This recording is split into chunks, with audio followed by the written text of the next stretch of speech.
بسم اللہ الرحمن الرحیم۔ میرے پیارے مسلمان بھائیوں، آج میں آپ حضرات کو محرم الحرام کی فضیلت کے بارے میں چند احادیث مبارکہ سنانا چاہتا ہوں۔ ایک مرتبہ ضرور سماعت فرمائیں، انشاءاللہ العزیز آپ کو بہت فائدہ ہوگا۔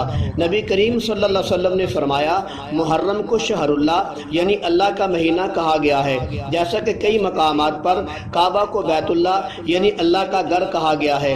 صالح علیہ السلام کی اونٹنی کو ناقۃ اللہ یعنی اللہ کی اونٹنی کہا گیا ہے، اور نبی کو رسول اللہ یعنی اللہ کا رسول کہا گیا ہے۔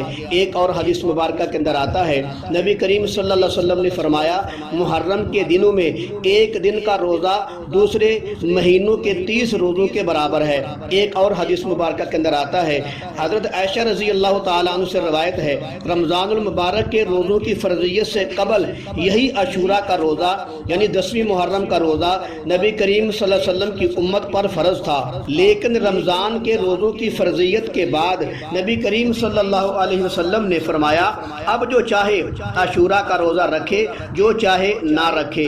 ایک اور حدیث مبارکہ کے اندر آتا ہے، عبداللہ بن عباس سے روایت ہے، جب نبی کریم صلی اللہ علیہ وسلم مکہ سے ہجرت کر کے مدینہ تشریف لائے تو یہودیوں کو دیکھا کہ وہ عاشوراء کا روزہ رکھتے ہیں یعنی 10ویں محرم کا روزہ رکھتے ہیں۔ نبی علیہ السلام نے ان سے پوچھا کہ اس دن کا تم روزہ کیوں رکھتے ہو؟ تو جواب ملا، یہ متبرک اور معظم دن ہے، اس دن اللہ تعالیٰ نے موسیٰ علیہ السلام کو اور بنی اسرائیل کو فرعون سے نجات دلائی تھی۔ یہ سن کر نبی کریم صلی اللہ علیہ وسلم نے فرمایا، تم سے زیادہ ہم موسیٰ علیہ السلام کو ماننے والے ہیں۔ چنانچہ نبی کریم صلی اللہ علیہ وسلم نے اسی دن کا روزہ رکھا اور رکھنے کا حکم دیا، اور نبی علیہ السلام نے فرمایا، اگلے سال اگر میں زندہ رہا تو ایک روزہ زیادہ رکھیں گے تاکہ یہودیوں کے ساتھ مشابہت بھی نہ ہو اور ثواب بھی زیادہ مل جائے۔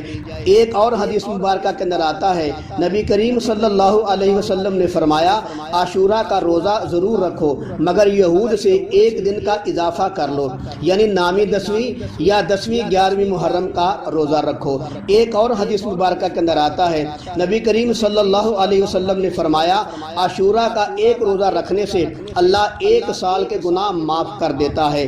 ایک اور حدیث مبارکہ کے اندر آتا ہے، حضرت علی رضی اللہ عنہ سے روایت ہے، اللہ کے حبیب نے فرمایا، اگر تم رمضان کے مہینے کے علاوہ روزے رکھنا چاہتے ہو تو عاشوراء کا روزہ رکھو یعنی 10ویں محرم کا روزہ رکھو۔ ایک اور حدیث مبارکہ کے اندر آتا ہے، نبی کریم صلی اللہ علیہ وسلم نے فرمایا، عاشوراء کا روزہ رکھنے سے 40 سال کے گناہ معاف ہو جاتے ہیں۔ ایک اور حدیث مبارکہ کے اندر آیا ہے، عبداللہ بن مسعود سے روایت ہے، نبی کریم صلی اللہ علیہ وسلم نے فرمایا، جو امتی عاشوراء کے دن اپنے اہل و عیال میں رزق کی فراخی کرے گا، اللہ پورا سال اس کے رزق میں برکت ڈال دے گا۔ تو میری دلی دعا ہے، یہ جو محرم الحرام کی فضیلت کے بارے میں نبی کریم صلی اللہ علیہ وسلم کی احادیث مبارکہ ہیں، اللہ تعالیٰ مجھے اور آپ کو ان پر عمل کرنے کی توفیق نصیب فرمائے۔